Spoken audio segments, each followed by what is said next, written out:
Quinn, who I mentioned earlier, he calls our dominant culture, Western culture essentially, he calls it the taker culture, in that it's a culture that takes everything it can and leaves nothing for anybody else.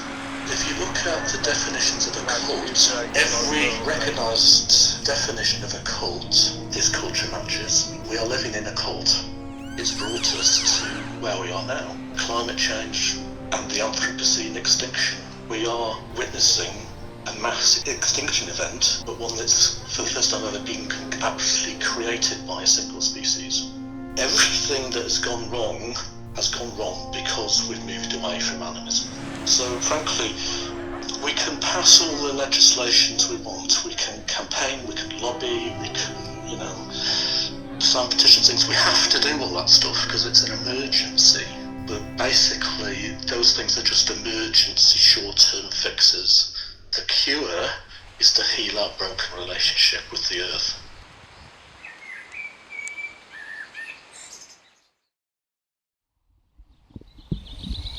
So shamanism to me is slightly different to animism. So animism is very much about your connection with the natural world, so the trees, the stars, the rocks, the rivers, they're all your brothers and sisters. With shamanism, traditionally the shaman is chosen by the spirits so that shaman can become like a hollow bone. You can listen to the guidance you're being given by spirits. It's about having a foot in both worlds, the reality world that we live in and the spirit world. And you can kind of at will go into slightly altered states. So traditionally that's through the drum, or for example it could be through plant ceremony, or however it is that you've been taught. I have done a few plant ceremonies, like cacao and ayahuasca and San Pedro. I mean, traditionally a shamanic practitioner or a shaman is struck by lightning or has an illness, that makes them really step back and look at what they're doing in their life. And in my case, my son, after the birth of my second son, I had a health condition that I really wanted to treat naturally. We asked Grandfather Tobacco to bring Marc into the medicine, to bring him back into his alpha, bring him back into his maleness, to make him strong, to get him directed in life. We ask this of you, Grandfather Tobacco, and we thank you for all that you give us. Now, when I tell you, you breathe in, yeah? Just hold your breath. Okay? As I come onto the one nostril. After the first one, I ask you to do it again. So hold your breath. Go. Hold your breath.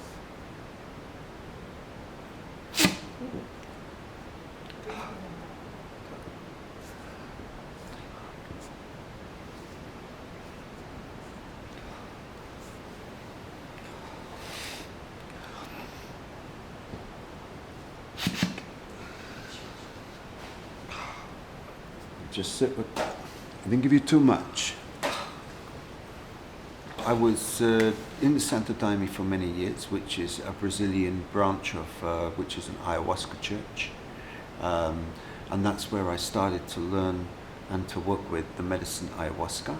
And went to South America and learned to work with Wachuma, Grandfather Wachuma, dietas with that, and worked with Grandfather Tobacco, with Rape, and worked with Cambo, which is a main medicine as well, which is a medicine that I learned in South America.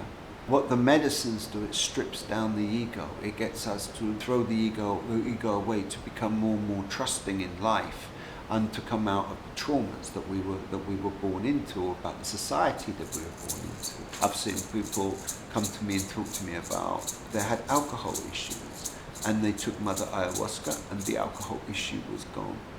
She heals so much in people, Mother Ayahuasca.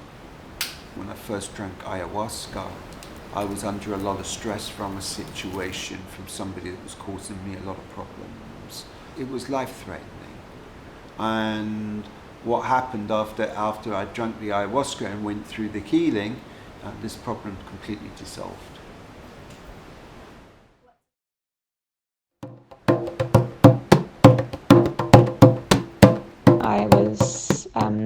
alcoholic, been bulimic for 12 years and had been eating disorder for like 16 years. I wanted to heal what was wrong with me and why I made myself sick. And I had heard that this could do that. For me, they're very much not a drug, and for most informed people, they're not as well, because they are a sacred gift from the universe that's been given in this world, in this reality, in order to help make humans grow and evolve and to be conscious. There are so many different tribes that use ayahuasca. Often in the ceremonies themselves, this spiritual leader is sitting and they will hold space, which means to create a vortex in which the ceremony can take place, and depending on what tradition, there might be music, traditional ancestral chants, or it might be in silence. You drink the medicine and you either sit or lay back, depending on the style of ceremony, and begin to go into the journey with the medicine. And depending how strong the medicine is, how clear your channel is, how much the medicine wants you to feel in that moment, you'll begin to feel. And you might start to feel just a shift in your body makeup. You might feel like energetically different. It can make you feel a little bit sick. And then the medicine, the spirit of the medicine, depending on how she's manifesting, will show herself to you. And this could be with very strong visions, it could be with a message, it could be emotional release, it could be taking you on a journey, it could be linking parts of your psyche together so that you understand something. And then on a spiritual, on a deeper level, the effects are completely infinite, but they are all amazing. It connects you with your heart, unblocks your heart, works on your mind, rewires neural pathways. This is what helps with addiction. It connects you with your past and future lives. It connects you with your purpose in life. It's not about getting high or escaping your reality. It's about dealing with your reality. It's very interesting. I'll give you an example of what a shaman said. Is that basically in the Western world we live in a madhouse. Mental illness, it's not about who is mentally ill and who isn't mentally ill, it's about when the bell will toll for you. Because everybody is mentally ill in this society.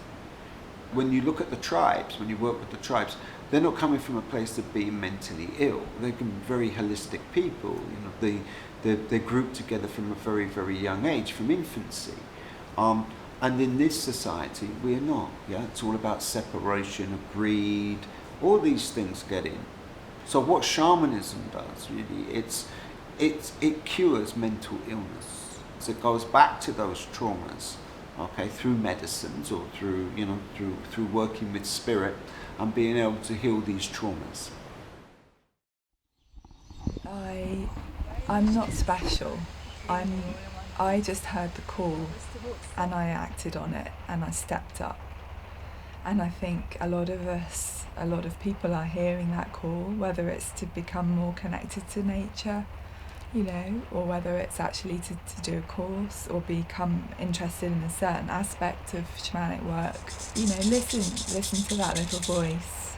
And it's taken me a long time to get to this place where I'm actually doing it all the time, and it's taken me 10 years really, and it does take a long time to learn all the different things, and I'm still learning.